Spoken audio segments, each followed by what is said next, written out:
السلام علیکم ورحمۃ اللہ وبرکاتہ۔ آج کے خطبے کا عنوان فساد اور بقائے باہمی کے لیے قرآنی دستور۔ الحمدللہ والصلاۃ والسلام علی رسول اللہ، اما بعد۔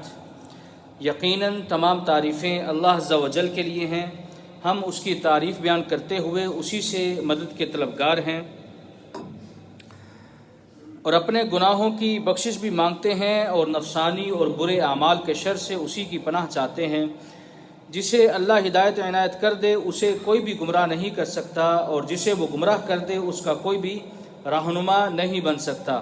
میں گواہی دیتا ہوں کہ اللہ کے سوا کوئی بھی معبود برحق نہیں اور اس کا کوئی بھی شریک نہیں، اور میں یہ بھی گواہی دیتا ہوں کہ محمد صلی اللہ علیہ وسلم اللہ تعالیٰ کے بندے اور اس کے رسول ہیں۔ اللہ تعالیٰ آپ پر، آپ کی آل اور صحابہ کرام پر ڈھیروں درود و سلام بھیجے۔ حمد و ثنا کے بعد، اے اللہ کے بندو، اللہ سے ایسے ڈرو جیسے ڈرنے کا حق ہے۔ اللہ کا ڈر راہ ہدایت ہے اور اس سے روگردانی بدبختی کا راستہ ہے۔ اے اللہ کے بندو، اللہ تعالیٰ سے ڈرو اور یاد کرو اس دن کو جب تم اس سے ملو گے۔ فرمانے باری تعالیٰ ہے، بے شک ہم نے تمہیں ایک عنقریب آنے والے عذاب سے ڈرایا ہے، جس دن آدمی دیکھے گا جو کچھ اس نے ہاتھوں سے آگے بھیجا تھا وہ اسے دیکھ لے گا، اور کافر کہے گا کہ اے کاش میں مٹی ہو گیا ہوتا۔ مزید اللہ تعالیٰ ایک اور مقام پر ارشاد فرماتے ہیں، جس دن مال اور اولاد نفع نہیں دے گی مگر جو اللہ کے پاس پاک دل لے کر آیا اسے ہی فائدہ ہوگا۔ اے اللہ تعالیٰ کے بندو، بلا شبہ اللہ تعالیٰ نے اس زمین کو ٹھیک بنا دیا ہے اور اس کی مزید اصلاح کے لیے اپنے رسولوں کو بھیجا اور ان پر کتابیں نازل کیں اور واضح دلائل عطا کیے، تو جنہوں نے ہدایت لینی تھی لے لی، اور انہوں نے گمراہی کو ترک کر دیا۔ یہ لوگ اصل میں ہلاکت سے بچ گئے، کیونکہ انہوں نے ایمان اور اسلام کو غنیمت جان کر قبول کیا، اور پھر انہیں توحید اور سنت کی وجہ سے مزید اکرام بخشا گیا۔ بلا شبہ یہ اللہ کا فضل گزشتہ لوگوں پر عظیم اصلاح کی شکل میں واضح ہوا۔ اسی اصلاح کو قائم و دائم رکھنے کے لیے انہوں نے محنتیں کی، حق والے کو حق دیا اور برا سلوک اختیار کرنے اور زمین میں فساد کرنے سے وہ ڈرتے رہے،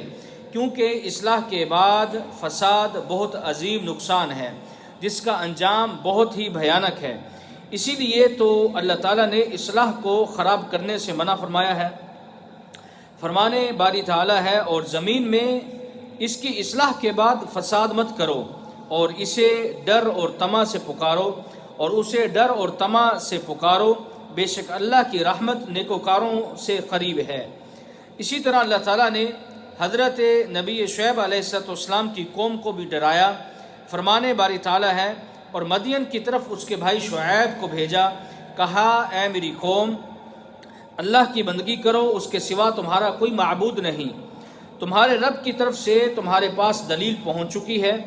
سو ناپ اور تول کو پورا کرو اور لوگوں کو ان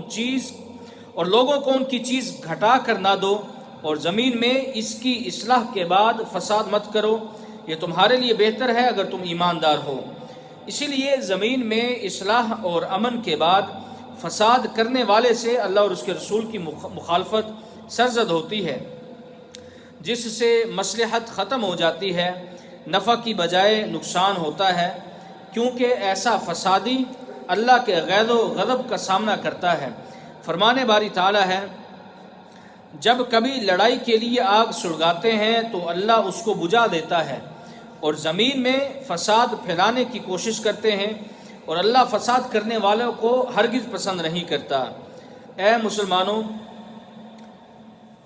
اگر آپ غور کریں تو فساد کی کئی اقسام ہیں، جیسے اللہ تعالیٰ کے ساتھ شرک کرنا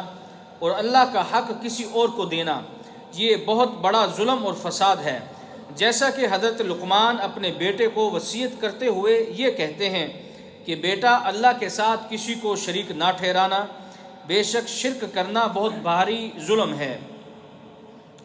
یہ ظلم کی ایسی قسم ہے جس میں انسان خود اپنے اوپر ظلم کرتا ہے، کیونکہ وہ خالق، قادر، رازق، مدبر، موت لانے والا اور اپنی ربوبیت و الوہیت میں اکیلا ہے، اس کے ساتھ کسی ایسی مخلوق کو ملا دیتا ہے جو اپنے نفس کی بھی مالک نہیں، نہ وہ کسی کو نقصان اور نہ ہی وہ کسی کو فائدہ دے سکتی ہے، نہ وہ کسی کو مار سکتی ہے اور نہ ہی وہ کسی کو زندہ کر سکتی ہے۔ زمین میں اس فساد سے اور کوئی بڑا فساد نہیں ہے جو زمین کو تہہ و بالا کر دیتا ہے، جس کی شدت انتہائی قبیح اور ٹھکانہ انتہائی برا ہے، جیسا کہ فرمان باری تعالیٰ ہے، خاص اللہ کے ہو کر رہو، اس کے ساتھ کسی کو شریک نہ کرو، اور جو اللہ کے ساتھ کسی کو شریک کرتا ہے تو گویا وہ آسمان سے گر پڑا، پھر اسے پرندے اچک لیتے ہیں یا اسے ہوا اڑا کر کسی دور کی جگہ پھینک دیتی ہے۔ اسی لیے شرک کو ان 7 ہلاک کرنے والے کاموں میں شمار کیا گیا ہے جو ہلاکت خیز ہیں، جن سے بچنا انتہائی ضروری ہے، جس سے فساد پھیلتا ہے۔ چنانچہ نبی اکرم صلی اللہ علیہ وسلم نے اپنی امت کو اس سے بچنے کا حکم دیا ہے اور فرمایا، 7 ہلاک کر دینے والی چیزوں یعنی گناہوں سے بچو۔ صحابہ نے دریافت کیا، اے اللہ کے رسول وہ کیا ہیں؟ تو آپ صلی اللہ علیہ وسلم نے ان کو شمار کیا اور فرمایا، اللہ کے ساتھ شرک کرنا، جادو کرنا، کسی ایسی جان کو ناحق قتل کرنا جسے اللہ نے حرام کیا ہے، سود کھانا، یتیم کا مال کھانا، لڑائی کے موقع پر پیٹھ پھیر کر بھاگنا، اور بھولی بھالی پاک دامن مومنہ عورتوں پر تہمت لگانا۔ متفق علیہ۔ اسی لیے یہی وہ عمل ہے جو لعنت، عذاب، جنت میں دخول سے مانع ہے۔ اسی سے ایمان ناقص ہو جاتا ہے اور انسان شیطان کے راستے پر چل نکلتا ہے، اور شیطان اس کے لیے شرکی اعمال کو خوبصورت اور مزین بنا دیتا ہے، یہاں تک کہ وہ نیکی کو قبیح جاننے لگتا ہے، سرکشی میں اندھا ہو جاتا ہے، معروف کو منکر سے ڈھانپ لیتا ہے، اور وہ اپنے فساد کو اصلاح سمجھنے لگتا ہے۔ یہی نفاق کی نشانی ہے جس کے بارے میں اللہ تعالیٰ نے ہمیں خبر دی ہے۔ اللہ تعالیٰ فرماتے ہیں، اور جب انہیں کہا جاتا ہے کہ ملک میں فساد نہ ڈالو تو کہتے ہیں کہ ہم ہی اصلاح کرنے والے ہیں، اور جب انہیں کہا جاتا ہے کہ ملک میں فساد نہ ڈالو تو کہتے ہیں ہم ہی اصلاح کرنے والے ہیں۔ اس آیت کے تناظر میں امام ابن جریر رحمہ اللہ فرماتے ہیں، ان منافقین کا فساد برپا کرنا یہ تھا کہ اللہ تعالیٰ کی نافرمانیاں کرتے تھے، جس کام سے اللہ تعالیٰ منع فرماتا تھا اسے کرتے تھے، فرائض ربانی ضائع کرتے تھے،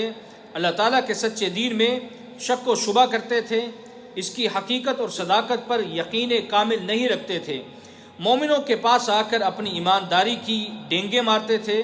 حالانکہ دل میں طرح طرح کے وسوسے ہوتے تھے، موقع پا کر اللہ کے دشمنوں کی مداوت اور اعانت کرتے تھے، اور اللہ کے نیک بندوں کے مقابلے میں ان کی پاسداری کرتے تھے، اور باوجود اس مکاری اور مفسدانہ چلن کے آپ اپنے آپ کو مصلح اور صلح کے حامی جانتے تھے۔ اے اللہ کے بندو، فساد کرنا گویا اللہ کے ساتھ کفر کرنا ہے، اور یہ بہت بڑی نافرمانی ہے، معصیت ہے، اور جس نے زمین میں اللہ کی نافرمانی کی یا اس کا حکم دیا تو گویا اس نے فساد میں حصہ ڈالا، کیونکہ زمین و آسمان کی اصلاح اطاعت میں ہے، جیسا کہ حضرت قتادہ وغیرہ اور دیگر سلف مفسرین رحمہ اللہ نے اس آیت کے تناظر میں ذکر کیا ہے۔ اللہ سے ڈرو اے اللہ کے بندو، اور اللہ اور اس کے رسول کی اطاعت کرو تاکہ تم پر رحم کیا جائے۔ اور اللہ نے جو قارون کا قصہ قرآن میں ذکر کیا ہے اس سے نصیحت پکڑو۔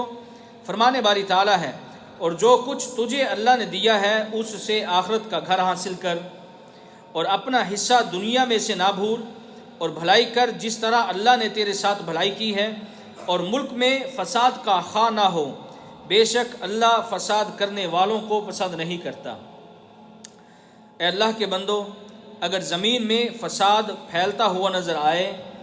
تو جان لینا کہ لوگوں کی برائیاں زیادہ ہو گئی ہیں، کیونکہ جب جب خطائیں بڑھتی ہیں اسی طرح فساد بھی پروان چڑھتا ہے۔ فرمان باری تعالیٰ ہے، خشکی اور تری میں لوگوں کے اعمالوں کے سبب سے فساد پھیل گیا، تاکہ اللہ انہیں ان کے بعد اعمال کا مزہ چکھائے تاکہ وہ اپنے برے کاموں سے باز آ جائیں۔ چنانچہ اس میں کوئی شک نہیں کہ فساد کا علاج ڈھونڈا جائے، جو فساد ہمارے ہاتھوں سے ہی پھیلتا ہے، کیونکہ اللہ تعالیٰ اس قوم کی حالت کو نہیں بدلتا جو خود اپنے حالات نہ بدلنا چاہیں۔ اس لیے فساد کا بہترین علاج اپنے گناہوں سے توبہ اور اللہ کے حکم کی پاسداری ہے، کیونکہ یہی دونوں چیزیں ہیں جو اللہ تعالیٰ کو اپنے بندوں سے راضی کر سکتی ہیں۔ اسی طرح ہمہ قسم کی عبادات صرف اور صرف اللہ کے لیے خاص کر دینی چاہیے، اور اپنے تمام فیصلے اللہ کے سپرد کر دینا چاہیے، اور اس کے بعد اپنے نفس میں کوئی حرج محسوس نہ کرنا بھی فساد کو ٹال دیتا ہے،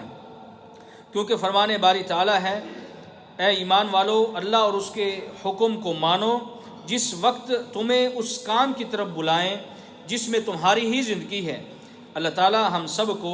قرآن و سنت کے مطابق زندگی گزارنے کی توفیق عطا فرمائے، قرآن کو ہمارے لیے ذریعہ نجات بنائے۔ وآخر دعوانا الحمدللہ رب العالمین۔